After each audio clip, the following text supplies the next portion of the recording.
The latest from batshit bonkers Britain. Katie Hopkins on today's News Talk Radio, TNT. Yes, my darlings, and a very warm welcome to the Katie Hopkins Show on Wednesday, the 3rd of January. Coming up in our lovely show today, does Elon Musk even care about the financial value of Twitter? Or is it all about something else for him? The Home Secretary here in the UK says the backlog of asylum seekers has been processed. But what does that actually mean? And excess deaths right here in black and white in the Lancet, and still no one's talking about it on the mainstream. You know what to do, good people. I may be in the driving seat, but you are the engine for this show. Here is how you join the conversation. Katie Hopkins wants you to chat to her. Just go to tntradio.live, hit chat, and join your family chatting away. We're on the highway to freedom, where listeners drive the show. Today's News Talk Radio, TNT. Woohoo! Where listeners join the show and drive the show. And that's exactly the point of this hour with me, Katie Hopkins. Many thanks to everybody else at TNT Studio working hard in the background of shows before us and after us. As we always say, you don't have to be here to agree. You don't have to be here at all to think the same as anyone else thinks. It's all about having your own opinion, throwing it out there and hearing what other people have to say. UK right now, I don't know, sort of a triumvirate of disasters. So our junior doctors are out on strike once more. This time, I think it's for 8 days. It might be 6 days. Really frustrating for everybody, but particularly, I guess, right now at a personal level, my father needs to have his clear skin cancer removed from his head. He can't get an appointment to have that done because the people that are required to do it are stood outside the hospital with a placard. And this is, of course, where what we talk about, what we comment about, we talk about stories, we talk about news. And of course, when it hits personally, it has a very different meaning, doesn't it? And it is going to take every ounce of my soul, every ounce of my willpower. And I don't have much willpower when it comes to not doing the naughty thing, to go and punch those junior doctors in the face today. It may be that that still happens. It may be that after this show, I get in my car, drive to the hospital where my father needs to be seen but can't be because they're all on strike, and I just get it off my little tiny chest. I don't apologise for that. I accept the consequences of my actions. I think it is for a just cause. My father has paid his subs to this society all of his life while he worked in the same job, from when he was a boy to when he was a grown-ass grandpa, and I need him to be in having that surgery. I will try and get it done another way. My parents won't let me pay for it privately, so it is going to, the rage in my soul at doctors stood outside with placards because their 30% pay rise wasn't enough. You will feel it today in the show. And I appreciate everybody has their own personal stories of this as well, and lockdowns and hospital closures when people had very serious things that needed to be dealt with. I don't underestimate anyone else's. I'm just sharing with you my personal story. Meanwhile, we had Storm Henk, second storm in about 2 minutes. So yesterday, all rail transport networks were down. That's going on in the background. But otherwise, darlings, here at TNT, the sun is shining, all is well, and we're a peaceful people. And I have a lovely show planned for you today, including my top 3 out of the UK, which we are going to get to. It's going to be the first time this week we've done my top 3, but we're going to do it today. I'm just having a little look here on Tribe. If you'd like to join the conversation, please do. My favourite sweary friend, F the doctors. They are drug pushers, not healers, selfish bastards. Thank you for your support. That is precisely how I feel this morning. This is precisely how I felt for a long time. And I'm trying to politely lobby to get my dad on the cancellation list when a lovely lady on the other end who now knows me understands exactly where I'm coming from, but she's trying to hide the fact that they're not scheduling anything at all because of these strikes. Other people joining in to say quite and supporting. We don't have, one of the biggest lies in a sea of lies is we don't have a health service here in the UK anymore. I would argue we haven't had a health service in the UK since mass immigration and the import of peoples to our country going back 20 years. The design was always to bring the healthcare system down. I have zero faith in it. I have zero trust in it. It has saved my life once before, but that can run in parallel to the fact that I have zero respect for the people who work in it because of the lie that they foisted onto people. I have zero respect for people who call themselves doctors or consultants now because they were willing to sit at home whilst people died and push the lie direct to people that will result in many more people dying, a story we're talking about at 20 minutes to the hour. And I also know everybody, if there's someone sick or ill or a child gets sick, your first thought isn't, oh, I'll ring for help. Your first thought is, I don't think I'll get an appointment, or my surgery won't see me. At the doctor's surgery now, there is no one because people have been taught that you're not allowed to go to the doctors. This sounds like a madness to Americans who still have healthcare if they can afford it. But to pretend to give the illusion that we have a national health service, for it to be thanked yet again for the fireworks display, it's one of the biggest lies out there. And that is, with absolutely every inch of me, full respect to nurses that work on the floors of hospitals and the porters and the people who clear up and the cleaners and all those good people who are doing great work every day. This is about the people who consider themselves holier than thou, the big names, the doctors, the consultants, the guys in the red jumpsuits, perpetrating a lie. Oh, I've really gone off on one. Definitely coming from a personal angle, as you can hear. Boosting their death tolls. Yeah, the numbers that they got. We're coming to that story at 20 minutes to the top of the hour. So wherever you are on the fine TNT planet, excess deaths, we're talking about it 20 minutes to the hour. And this is an article I just want to discuss, which you've probably seen in the Lancet. I'm just going to read the title in case you want to reference it. Excess mortality in England post-COVID-19 pandemic, implications for secondary prevention. And like all great things, they always say, don't they, if you don't want someone to see what you've printed, make up the most boring title ever, or make up the most boring name for the committee. So don't call your committee something sexy like Fighting the War Committee. You make it sound something dull. Well, they've done a splendid job of that here in the Lancet, but basically it says that people are dying in numbers that has never been seen before in history. We'll come to that. Shall we go, my darlings, to our top 3 stories out of the UK? I'm just checking in on Tribe. Good morning to you all. Good evening, chums. Hope all is well with you. All is well. I was just having a minor rant about my issues with the health service. Let's discuss. Do you know, my darlings, on Tribe, what BYD stands for?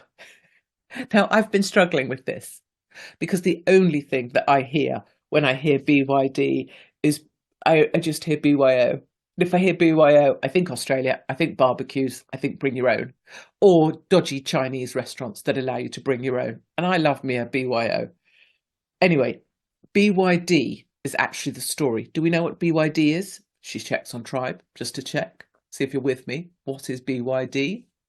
Someone's going to put something naughty, aren't they? Bring your donkey. That's so funny. So funny. This is what it's like being in on the road with our audiences.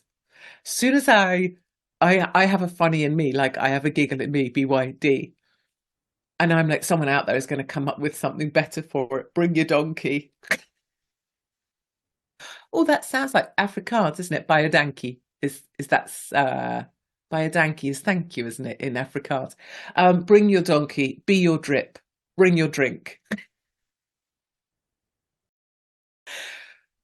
That's it. That moment just there, that is being on the road. That is being surrounded by people that understand that you may be doing your top 3 out of the UK and they may be genuine news stories, but behind that genuine news story will be something much funnier that we can all join in. We will come to this, BYD. I feel for your dad, Katie. The NHS is broken. I've been waiting for a knee replacement for ages. Exactly. You know what I mean? I'm like, appreciate I'm moaning about me and my dad right now, but other people have been waiting for like 4 years for something quite fundamental. I mean, I know head cancer is quite fundamental, but like when you're waiting for a new knee or a hip and you can't get around, I wouldn't enter one of the death centres by choice, but it's a necessity. And anyone needing treatment or surgery is at their mercy. Absolutely. And that is exactly the phrase, at their mercy. And I've been made to feel that way in multiple accident and emergency departments over the years, at their mercy. And I have been punished by these people in a variety of ways over time, including in France, actually, where I was locked in a sluice room with a dislocated arm. Anyway, won't go there. I do understand. BYD, bring your diaper, bring your drink. Okay, let's put Tribe and me out of our misery. I have to say, if this earpiece doesn't stay in my ear soon, it's going across the room at quite a high speed. Can you get the mood I'm in? BYD is Chinese. It's from China. China, people. BYD is a Chinese company. What was the need for that? There was no need for that. A Chinese company, BYD, sold more electric vehicles than Elon Musk's Tesla in the last 3 months of 2023. There's actually a story behind this story, which I'll take you to. So the headlines, you'll see it on the BBC, you'll see it wherever it is. BYD beats Elon, electric vehicle sales skyrocket, right? Because they like all of that. The idea that electric vehicles are skyrocketing. They like the idea that Elon Musk's Tesla is no longer the leader in the marketplace. And they like the idea that electric vehicles are still selling, which they're not, and certainly not in Western Europe. In China, different story. BYD stands for Build Your Dreams. Oh, yes. That reminds me of that movie. You know the one? Is it Baseball? Build it and they will come. My husband and son love that movie. Sorry, reading about vehicles at the same time. With a rich history from 1995. I'm sorry. Let me just try that again. With a rich history from 1995. I've had dinners that have more history than 1995. Bits of my body have more history in many ways. I mean, some bits, God, could write their own bloody book. They have really, I suppose. 1995, a rich history. Oh, forgive me. I was 20 years old by 1990. A rich history. We're surrounded by children writing and publishing things. They shouldn't even be allowed. These people are still in their nappies and they're talking about having a rich history. BYD, Build Your Dreams, started off as a battery maker. And basically what's happened is because they started off as a battery maker and then they were like, I know, let's put a car on top of this battery. And they have very sophisticated batteries called blade batteries. It's allowed them to do very well in the battery car market with the sort of small chipolata wielding half men that choose to drive round a battery toy. I mean, it's probably one of the number of battery toys they need in order to have anything like a sex life. But BYD said on Monday it sold a record 526,000 battery only, so toy vehicles in the final quarter of 2023. But here's the bit they're not telling you that they should tell you. Basically, they slashed the costs of the car to well below anything else on the market in December. What that did was it made everything else vastly uncompetitive. If you were purchasing at year end, which is when companies purchase to use up the remainder of their accounts, and there's incentives out for companies to buy cars because it's year end, they slashed their car price so low that took all of the market. And that's why they're able to say as a headline in the new year, really clever strategic communications and marketing, that BYD sold more vehicles than Elon Musk. That was the headline they were always going for. They'll have taken a loss at the company in order to deliver that headline, but it's captured the headlines. What can I tell you? All electric car owners are absolute wankers. If you're driving a battery-powered vehicle, you're probably a wanker as well. And I think anybody who thinks electric vehicles are the way forward are absolute arseholes. Yeah, this is the mood. Let's talk Japanese airliners. Where's my tribe? Here. Good. Well done, tribe. Laughing along with me. Thank God. Did you see? I mean, honestly, poor Japan. 1 minute they're having an earthquake, and yesterday we found out that earthquakes sound like the earth ripping under your that got me. I thought about that in the middle of the night. And then we were trying to work out yesterday what an earthquake smells like. Do you remember? I wanted it to smell like peaty sod. They're trying to get rid of all the unsold fields of electric vehicles. So true. So anyway, Japan, 1 minute is having an earthquake. The next minute, a blooming Airbus 350 comes into land, smashes into a Coast Guard plane, ball of fire. You know what I mean? God's really got it in for Japan at the moment, hasn't it? You know, did Japan do something to... I don't know if you're a believer or an atheist or whatever, but if there is a God and he's pissed off, well, he's taking it out on Japan. Anyway, Coast Guard crew, mostly dead, think the pilot might still be alive. An amazing story, though. 400 nigh on Japanese people, which, you know, let's say, smaller than the regular person. I meant that in a non-racist way, just facts. 400 Japanese people get off an Airbus A350 filled with smoke, 2 doors out of action, in 90 seconds. I am telling you now. That is a Japanese thing. We can have views about different cultures. Some of us can hold some kind of stereotypical views about certain cultures. Some of us might point out on a fairly regular basis that it really, really annoys me when people come over here from Asia and stand in doorways to make decisions about where they're going next, or stand at the bottom of a moving escalator when they're at the bottom and don't get the hell out of my way, forcing me to shove them in the back of the head. You know what I mean? Like, that is a racial stereotype, but also true. But what I will say about Japanese people is they are bloody good at getting off a burning aircraft. Really, really. And they could be first in the world at it. It hasn't been tested. Well, I suppose it has been to some degree, but some people didn't make it. Proving the Japanese, when they are told what to do because it's ingrained in them, when they are small children, being forced to be gymnastics and being sexually abused by their gymnast, no. But when they are small children, it is ingrained in them to do what you're told. And I would argue that in life, that is a very bad thing to teach a child, to do what you're told. Because far too many adults have done what they're told for far too long, of course, because they're scared of risk. But when it comes to getting off an Airbus A350, which is on fire, being Japanese is really bloody helpful because they don't mess around. They stay in their seats. I mean, if that was us, would you be in your seat if the place filled with smoke? I would not be in my seat. My seatbelt would be off. I'd be by the emergency exit and I'd be kicking that thing down. Stayed in their seats until they were told to get off in a disciplined manner, and off they got. Just saying, sometimes it can pay off to be, you know, completely addicted to rules. So they all made it off. Jolly good news there for Japan. I think, you know, maybe some good things are going to happen in Japan soon because they've had a bit of a, I'm just saying, as start of weeks go, pretty rough, pretty ropey. Just looking here on chat. That means yes.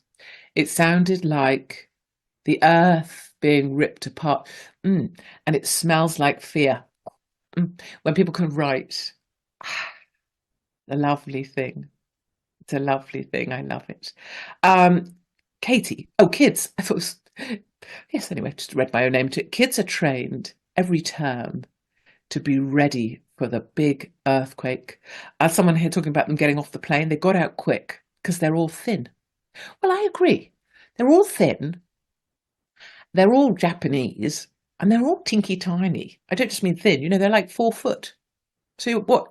To one fat British person, what do you get? 4 Japanese people, maybe? There used to be a thing back when I worked briefly in Tokyo. The fattest person in the office, I know we have to go to break before studio nags me.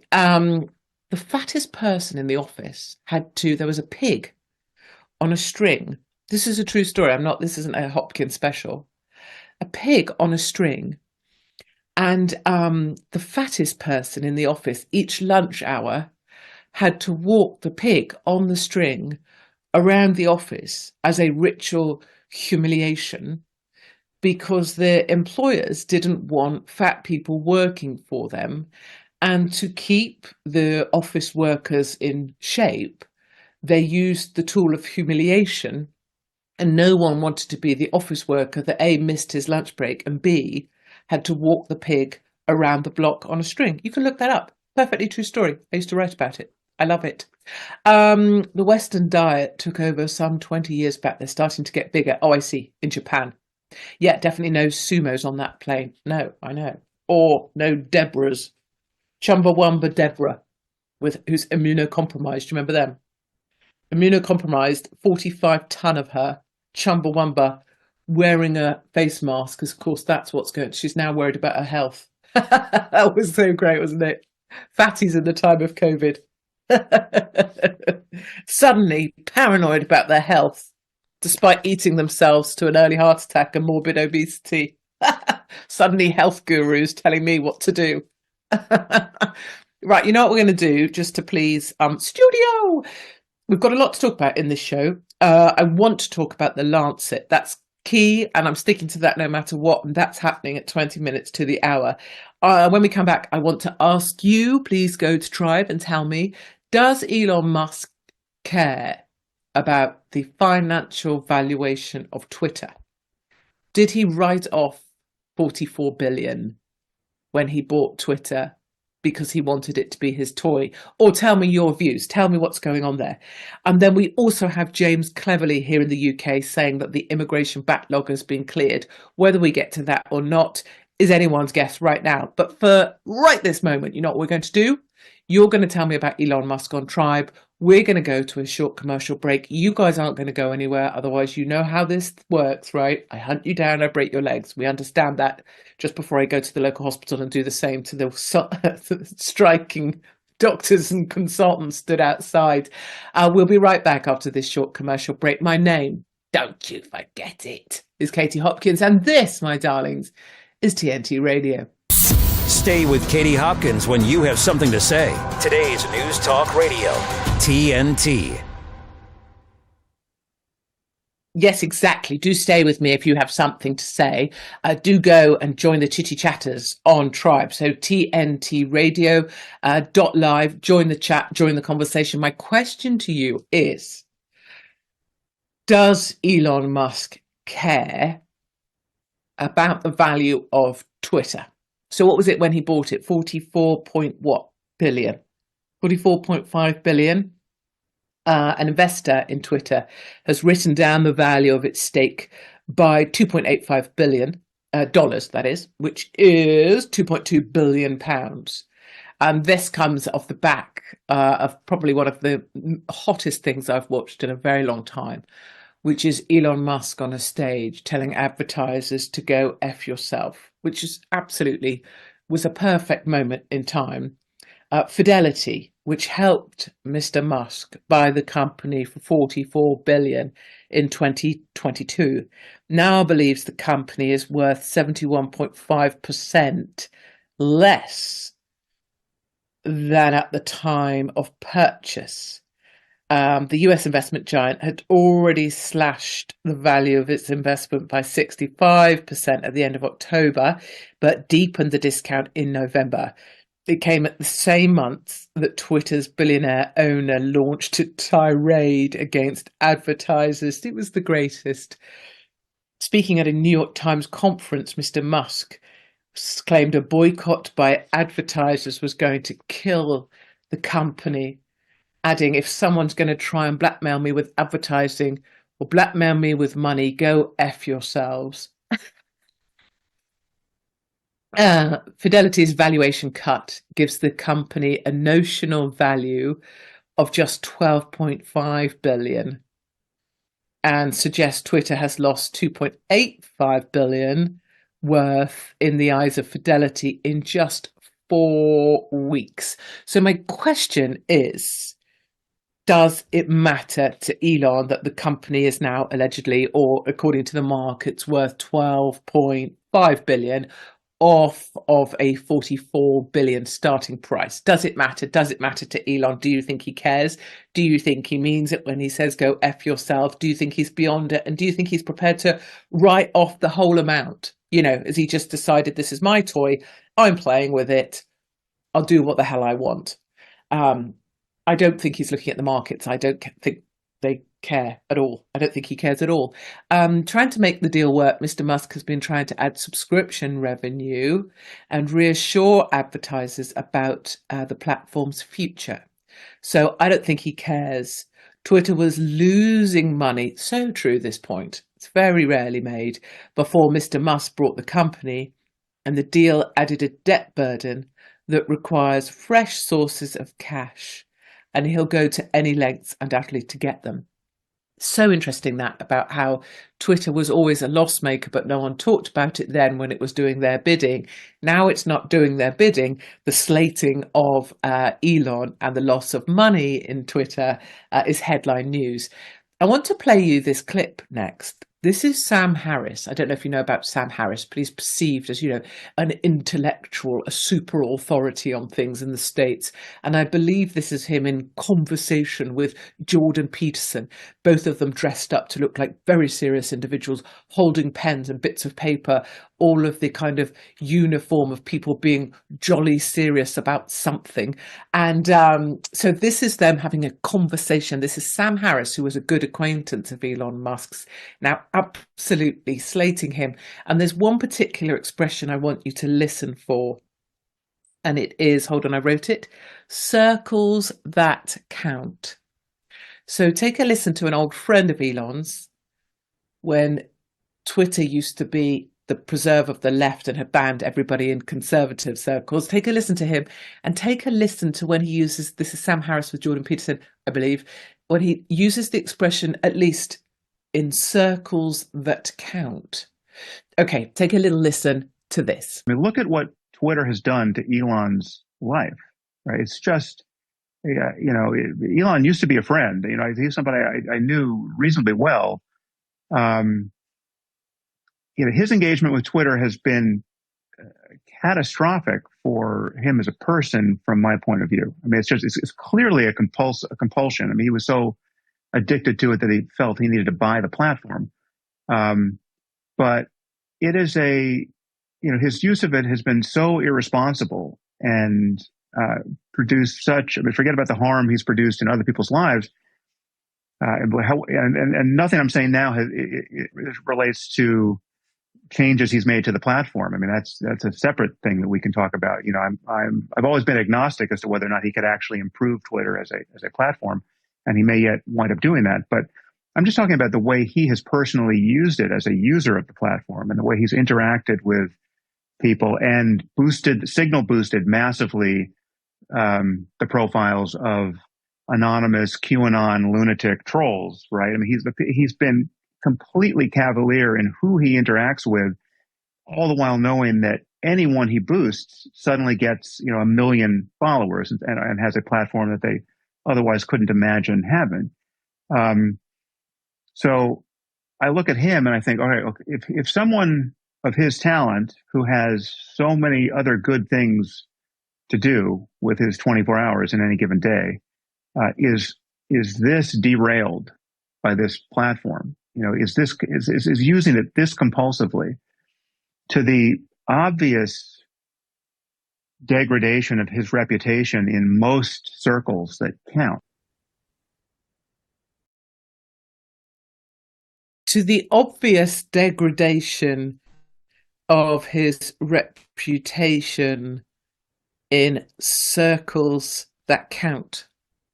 So, I mean, sometimes it's astounding to me when you hear phrases like that being spoken without any sort of self-awareness, or in fact, these people are aware of what they're saying, but see no issue with it whatsoever.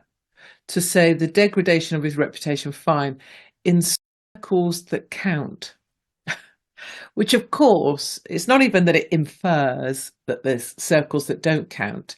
It's like an acceptance between Sam Harris and Jordan Peterson or Sam Harris and his audience, that there are circles that count, a very small, tight circle of elites and trust fund babies and inherited wealth and those connected to them, that tight circle, the head of publishing organizations, the head of charitable bodies, heads of churches, a tight circle of circles that count, and everything else outside of that are people that don't count, opinions that don't matter, us lot, ordinary people that don't count. And it just, that phrase, when I heard it, I was like, that is exactly it. That circle of people who count, and everybody within that tiny circle is desperate to stay inside of it. They will do anything to jettison people out of it to make that circle smaller or to keep that circle secure. And it is just an absolute acceptance that the majority don't count. So the more that those sort of people speak against Elon, the more that I find it, I mean, I say this from probably a personal level as well, don't I? That thank goodness for Elon, because he has at least brought Twitter back to a place that people can be, whether you choose to be part of it or not.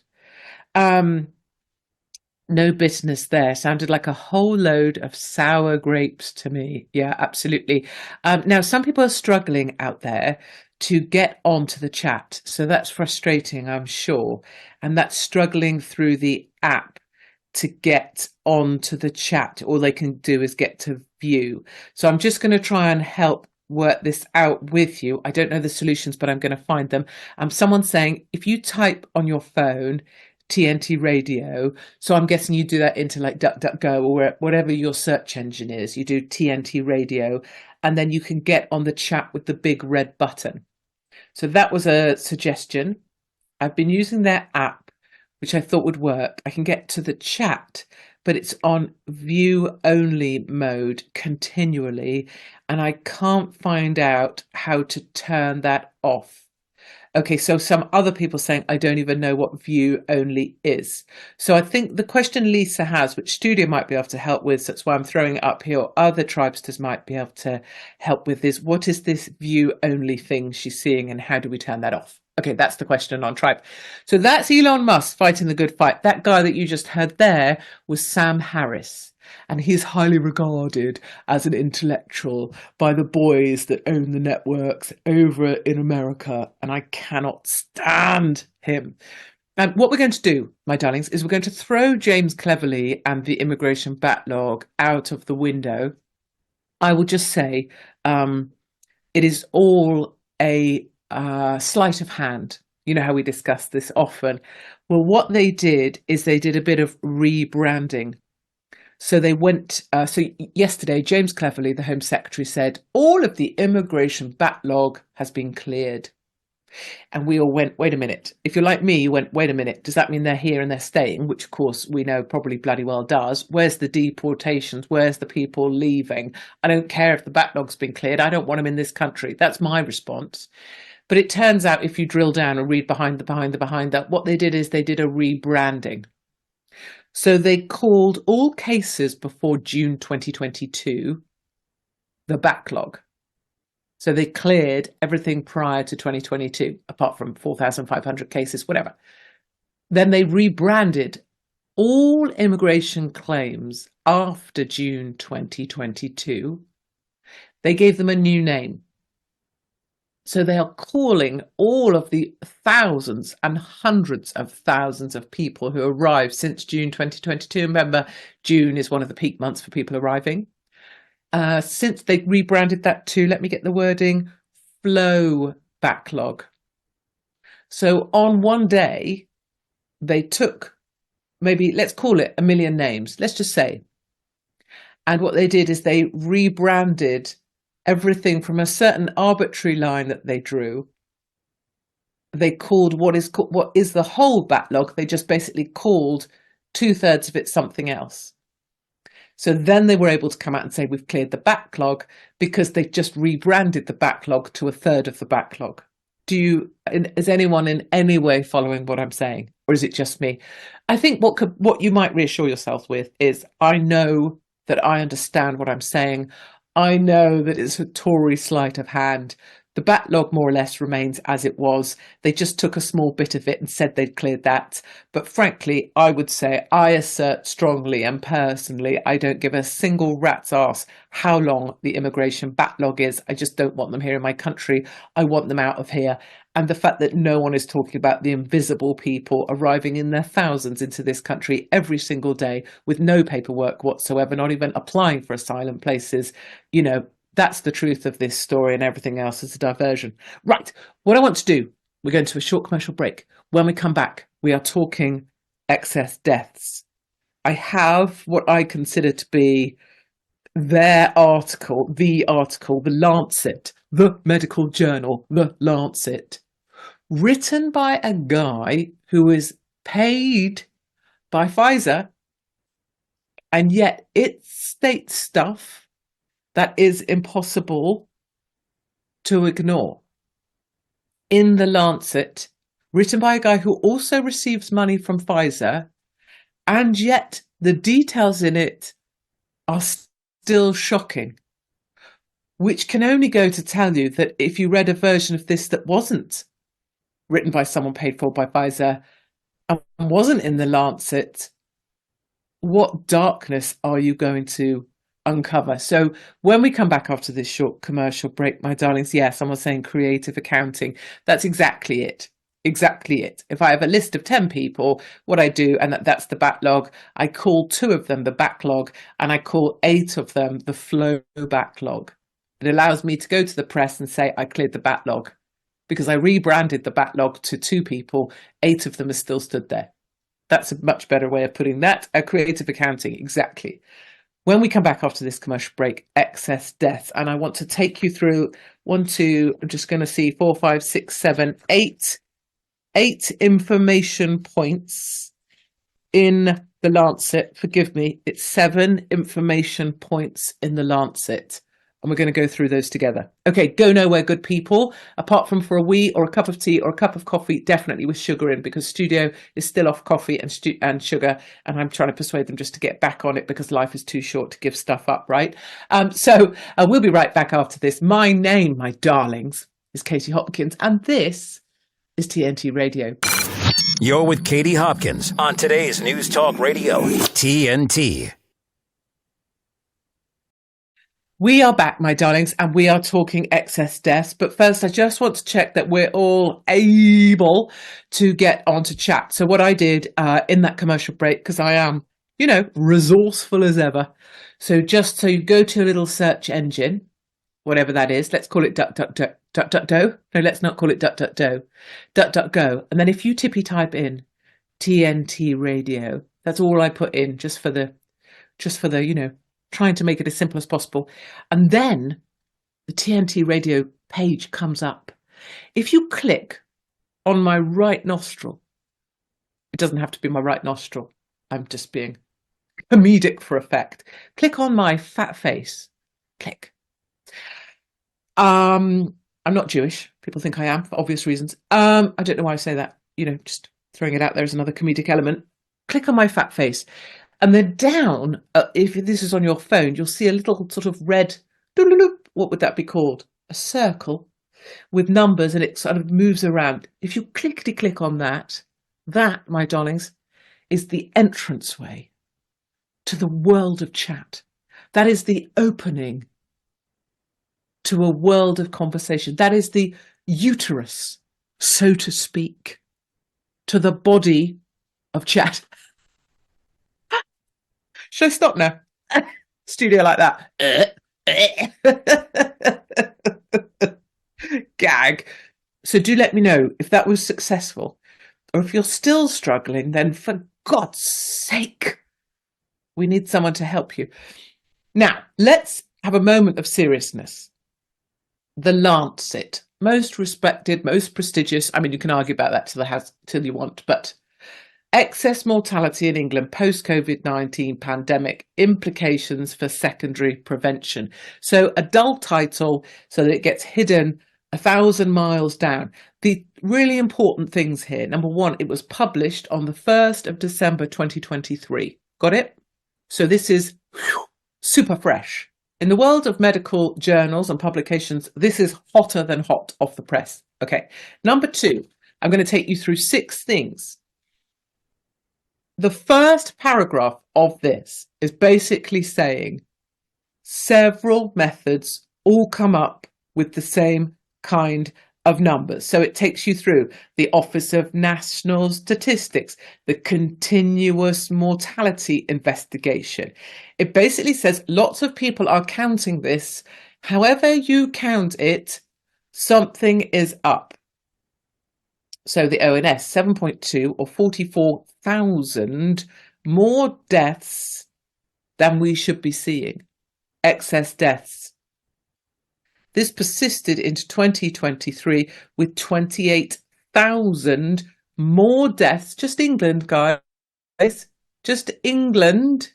28,000 more deaths in the first 6 months of the year than expected. In England alone, according to the Lancet, 30,000 more than there should be expected. And bear in mind, that's not just excess deaths. That is a number in excess of the excess deaths that would be expected. You know, the 5-year average of excess deaths, we're 30,000 plus more than that just in England in 6 months.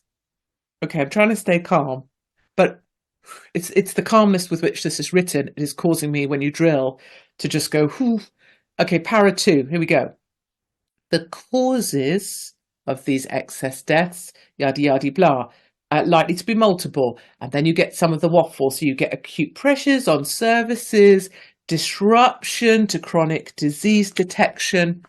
And as you would anticipate, a very short paragraph, and not once is there any explanation other than we don't really know. Not once is there a suggestion that a new-to-world mRNA injectable could in any way be related to any of this. Not once. It doesn't even come up, not for consideration, not mentioned. I did say to you later that this guy, I've dropped down into this thing. He has received funding from Pfizer in the past. Let me carry along. The third information point goes into age profiles. Excess deaths, greatest for 50 to 64-year-olds and 25 to 49-year-olds. Largest relative excess deaths observed in the young 20 to 44 and middle-aged adults 45 to 64. So that's a big point, is it's young people. Now, information point 4, para 4. Now they go into the key causes of those excess deaths. Heart failure, 20%. Something going on with liver, 19%. So a lot more deaths from liver-related things, but number one, heart failure, 20%. If you add to that cardiovascular diseases, 12%, so 32% of excess deaths related to something to do with the heart. Okay, now we're on to information point 5. For middle-aged adults, and this is the real 50 to 64, in a 13-month period, excess deaths for almost all causes was higher than seen for all ages, so 50 to 64-year-olds. Deaths involving cardiovascular diseases, so heart stuff in the 50 to 64-year-old group, 44, heart diseases, I don't want to mess this up, 44% higher, guys. Gives me it always happens when I read something that's like, I know is just not, 44% higher. Deaths involving respiratory infections, 43% higher. It's the percentage higher. So for middle-aged adults, 50 to 64, in just a 13-month period, deaths to do with heart situations, 44% higher, guys. And then I know we know all of this. I know we knew this was coming. I know we knew this was hidden. But when you see it written in the Lancet by a guy who's not stepping away from it, who's also taking money from Pfizer. Okay, and now information point 6. Looking at the place of death. This is so important. Listen to the dates. 3rd of June 2022 to 30th of June 2023. So this is really recent stuff, guys. There were 22 more deaths in private homes than expected. So indicating, as we would appreciate, people who didn't know they were ill. Then this, for deaths involving heart diseases, the relative excess in private homes was higher than all causes at 27%. And then this is the final point that brings all those different other information points that we just walked through together. The greatest numbers of excess deaths are now in middle-aged and younger adults, with deaths from heart issues in private homes being the most significant. Younger, middle-aged people dying in numbers never seen before in their own homes of heart-related issues. And it's there in black and white. And I want to read you just this declaration of interest. So the guy is called Jonathan Pearson Stuttard, Stuttard. He is the primary author on this paper, Declaration of Interest. Jonathan Pearson Stuttard is a partner at a law firm, blah, blah, blah, blah, blah. He reports personal fees from Novo Nordisk, which must be a major pharmaceutical. I don't know the background to that, you guys will. And Pfizer, outside of this submitted work. Those numbers written in the Lancet leave me cold. I also had the Russell Brand clip. Russell is now on this as well, thank the Lord. Could we, studio, would you mind? We haven't used clip 2.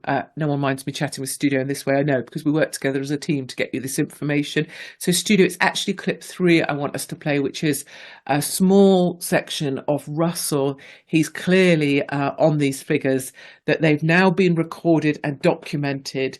They are inescapable, and yet they are not being talked of. So if studio, if you don't mind, let's take a listen to clip 3. Collapsing in the middle of the game. Collapsing during the game. Collapsing on the tennis Suddenly court. collapsing. The player collapsed And died. after collapsing. He collapsed. He collapsed. He collapsed. It seems that there's a second player who's collapsed. This is unusual. Never seen anything like this. Yeah, what's going on? Sharp rise in unexplained deaths during the pandemic. The number of deaths with unknown causes has gone up over the last 3 years. Deaths that are not listed as COVID related. I'm sorry, I'm feeling really dizzy. Healthy young people are dying suddenly from a mysterious syndrome. Sudden adult death syndrome. SADS is an umbrella term to describe unexpected deaths in young people. There is some evidence that some sort of delayed reaction to COVID. Why would the legacy media not investigate this with the same vigour that they've applied to a variety of other subjects that appear to enhance their ability to control dissenting voices and shut down counter-narratives? Why is there a demand for censorship to be enshrined in law from the EU to Ireland to the United Kingdom to the United States of America to Canada? Why has it become so important to control information when the ability to create content like this has just become global and worldwide? It's precisely because information like this, and I'm not suggesting for a moment that all of those athletes died or that all of those athletes were suffering as a result of particular medications. But the data is available now. Excess deaths are rising. The life expectancy in the United States of America is falling, and it isn't because of COVID. Comparable figures are available in the United Kingdom, and once again, the same is true. Sudden deaths, unexpected deaths, excess deaths, all rising, and it isn't because of COVID. Curiously, there is a total lack of appetite to investigate this, even though it seems like there's ample evidence to warrant an investigation. So thank you to everybody for joining now on chat. It's great to see big numbers of you joining us. So we must do this regularly to help people find chat, because walking us through it there, people are now stumbling into chat rooms. So do say welcome to everybody. Welcome one and all. Just to reiterate, we don't need to agree. We don't need to think the same. We can fall out. We can disagree. That's all perfectly acceptable. It's totally fine. Great work there by Russell Brand. A lovely bit of questioning saying, I'm not saying this, I'm not saying this. I am asking, where is the reporting? Others on Tribe saying about John Campbell and the great work that he does. So, lots of people that you can find this information. But the reason that I feel like the Lancet is so important is for people who are starting to walk down our path with us, taking them to a source document and helping them to just look at it is a great starting point to bringing people towards what we're aware of here. And we run into the end of the show. I know someone makes a really important point on Tribe. Imagine being jabbed and waking up. The stress alone would give you a heart attack. And that's something I'm hyper aware of. My audience is on the road. You guys, many of us, people have taken this thing. Most won't fess up or don't want to talk about it because it's very uncomfortable now. And one of my pleas to our side is when we are speaking our truths is to bring people with us, right? We have to bring people with us. We have to put our arms around people. I say we have to help give people hope no matter what their previous decisions were. That's my personal opinion. So, darling, stay with us here at TNT. Loads of other presenters for you to choose from. My name, my darlings, as you know, is Katie Hopkins. I'll be right back with you tomorrow, same time, same place here at TNT Radio.